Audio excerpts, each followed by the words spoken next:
pourrais nous donner un petit top 3 des meilleures applis ou sites pour trouver l'amour, selon toi? Pour moi, elles se valent toutes. Va falloir trier. Dans tous les cas, va falloir trier, que ce soit sur Tinder, Bumble, Fruits, Mythic, adopteunmec.com.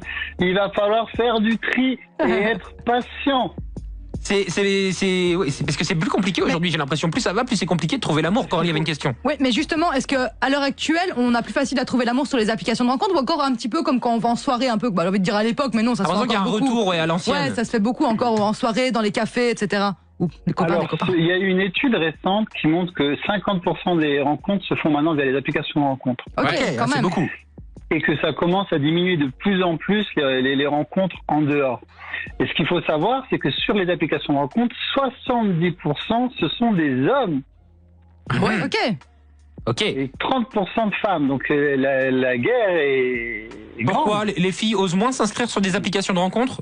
Elles préfèrent peut-être plus aller dans la vraie vie?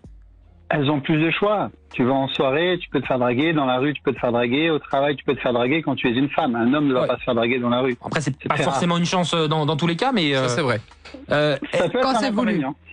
oui, effectivement. Alors, puisqu'on était dans les applis, il y a beaucoup de gens qui accusent régulièrement le téléphone, le smartphone, d'être l'ennemi des couples. Est-ce que tu confirmes? Enfin, le problème, c'est qu'on arrive dans une société où les deux sont au restaurant, chacun est sur son téléphone, il n'y a plus de communication. Ouais. Et pour cela, quand je fais des coachings de couple, parce que je fais aussi des thérapies de couple, je leur conseille d'avoir un moment où, hop, tu prends les téléphones, tu les mets de côté, tu es au restaurant, on met les deux téléphones l'un à côté de l'autre et on a cette connexion ensemble.